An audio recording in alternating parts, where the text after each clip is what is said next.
Hello and welcome to QuickTale English. Today, we share a shocking historical story about a natural disaster that changed the world, the 2004 Indian Ocean Tsunami. The Perfect Morning. Our story takes place on December 26, 2004, in the small, beautiful beach town of Khao Lak, Thailand. This area was popular with tourists from all over the world. The Sun family from the United Kingdom was enjoying their perfect Christmas vacation. Mr. David Sun and his wife, Mrs. Emily Sun, were sitting on the beach drinking coffee. Their two children, 10-year-old Liam and 13-year-old Chloe, were already playing near the shoreline, where the water meets the land. It was a beautiful morning. The sky was clear, the air was warm, and the ocean was calm. There was no sign of the terrible event that was about to happen. David was watching Liam build a sandcastle. "This is the best holiday we've ever had," he told Emily, smiling. The strange silence. At about 8 a.m. local time, far beneath the Indian Ocean near the island of Sumatra, Indonesia, the earth shook violently.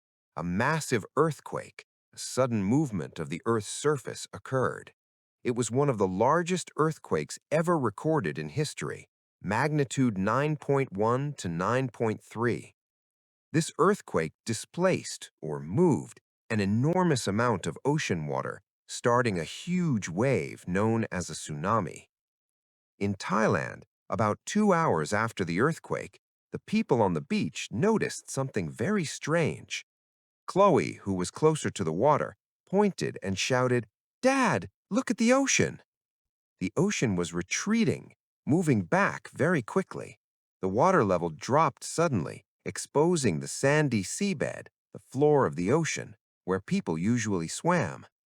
Small fish were lying on the dry sand. This was highly unusual. Many tourists, confused and curious, started walking out onto the exposed sand to look at the strange phenomenon and collect shells.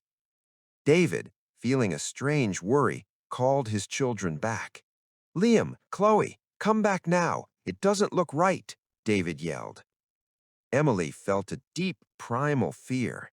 "Something is terribly wrong, David. The water should not do that."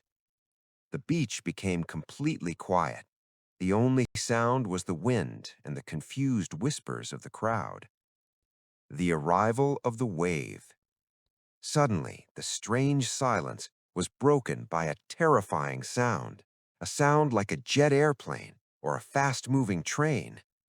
David looked out to the horizon. In the distance, he saw it. A massive, dark, fast-moving wall of water was approaching. It was not a normal wave. It was a huge, solid mass, carrying trees, mud, and debris, broken objects. "Tsunami! Run! Run now!" David screamed with all his strength. Panic immediately spread through the crowd. People started running toward the inland hotels and higher ground.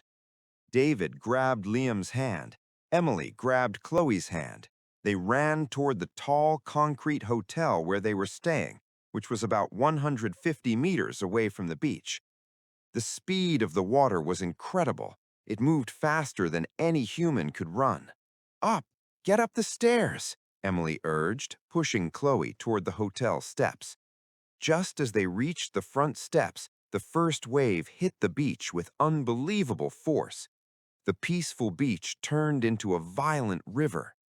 The water, moving at high speed, instantly destroyed the beach huts, palm trees, and everything else in its path. It sounded like an explosion. The Sun family scrambled up the stone staircase of the hotel. They kept running, reaching the second floor just as the brown, muddy water crashed through the lobby and filled the entire ground floor. They stopped, breathing heavily, and watched in horror. The water continued to rise, carrying cars, broken furniture, and people who had not been fast enough.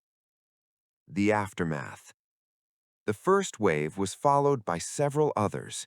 The waves destroyed everything from miles inland. Houses and small shops simply disappeared. The Sun family, safe on the second floor, held each other tightly. Liam cried silently. Chloe was in shock.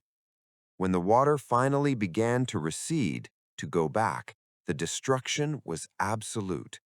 Where there had been a beautiful town and beach, there was now only mud, broken wood, and silence. They were safe, but the world around them was shattered.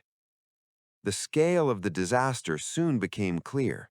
The 2004 tsunami affected 13 different countries around the Indian Ocean, including Indonesia, Sri Lanka, India, and Thailand.